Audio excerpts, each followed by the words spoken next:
জয় Shriram guys. কদিন ধরে social মিডিয়ায় একটা ভিডিও প্রচণ্ড আকারে আমি দেখতে পাচ্ছি, যেটা হচ্ছে বিচের সামনে রাম নাম লিখলে সমুদ্র সেই রাম নামটাকে স্পর্শ করে না, মানে সমুদ্রের ঢেউ ওই পর্যন্ত আসে না। তো এটা কতদূর কি সত্যি আমি সেটাই পরীক্ষা করার জন্য আসলাম। আর আমি জানি অনেকেই কনফিউজড হয়ে আছো ওইসব ভিডিও দেখে, তো আমি সেই কনফিউশনকে দূর করতে এলাম, আর সাথে সবার কনফিউশনও দূর করতে এলাম। তো চলো দেখা যাক কতদূর কি সত্যি এই কাহিনীটায়। এই যে যত ভিডিও ছড়িয়ে পড়ছে সবার মধ্যে, এইগুলো কতদূর কি সত্যি। তো রাম নাম লিখে দিয়েছে আমার মামা, আর ঢেউ দেখো এসেই যাচ্ছে, বাট সত্যি স্পর্শ করছে না। এক সেকেন্ডের জন্য তো আমিও ভাবছিলাম যে হয়তো আমি সমুদ্রকে বিরক্ত করছি, যে রাম নাম লিখে দিয়ে, কারণ সে তার মানে যতদূর আসার কথা ততদূর সেও আসতে পারছে না, হয়তো বিরক্ত করছি আমি তাকে।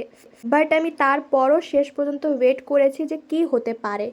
তো এখান দিয়ে মানুষজন আসা যাওয়া করছিল, তাদেরও আমি বারণ করতে পারছিলাম না। তো যাই হোক, এইভাবেই ভিডিওটা আমি ক্লিপ নিয়েছি, তোমরা প্লিজ কিছু মাইন্ড করো না। আর যদি কোনো ভুল থাকে আমাকে কমেন্ট করে অবশ্যই জানিও। তো দেখতেই পাচ্ছ প্রত্যেকটা ঢেউ ফিরে চলে যাচ্ছে, কিন্তু এই ঢেউটা দেখো স্পর্শ করে চলে গেল রাম নামটাকে। তারপর আমার কি ভাবনা এসেছিলো জানো মনের মধ্যে? আমি ভাবছিলাম যে এই যে যত লোক বলছে না যে রাম নামটাকে মুছে নিয়ে যায় না, এটা সব থেকে ভুল ধারণা তাদের। আচ্ছা তোমরাই বলো, সমুদ্র কেন রাম নামটাকে মুছবে না? কি দরকারে মুছবে না? তারও তো ইচ্ছা করে যে আমি রাম নামকে আমার বুকের মধ্যে টেনে নিয়ে যাই। আমি যতবার তারপরে সমুদ্রের ঢেউগুলোকে দেখছিলাম ততবার আমার মনে হচ্ছিল সে ছটপট করছে কখন রাম নামটাকে সে তার বুকের মধ্যে টেনে নিয়ে যাবে। রাম আমাদের যেমন দেবতা, সমুদ্রেরও ঠিক তেমনই দেবতা।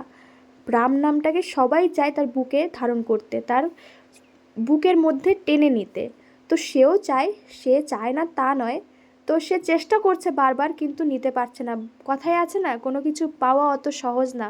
তো রাম নামটা লিখেছি তার পাশে, সে নেওয়ার চেষ্টা করছে, বাট ভগবান তাকে একটু পরীক্ষা নিচ্ছে, কিন্তু শেষমেশ তার বুকে ঠিকই চলে যাবে ভগবান। আর যারা এইসব মানে ভগবানদের নিয়ে এই যে ইয়ার্কি ঠাট্টা করছো সোশ্যাল মিডিয়ায়, এগুলো প্লিজ বন্ধ করো, এগুলো কোনো মানে যুক্তির কথা না। তো দেখো শেষমেশ সমুদ্র সফল হয়েছে তার রাম নামটাকে তার বুকে টেনে নিয়ে যেতে, আর সাথে আমার সব কনফিউশন সব প্রশ্নকে দূর করতেও সাহায্য করেছে। তো চলো আজকের ভিডিও এই পর্যন্তই। জয় শ্রীরাম।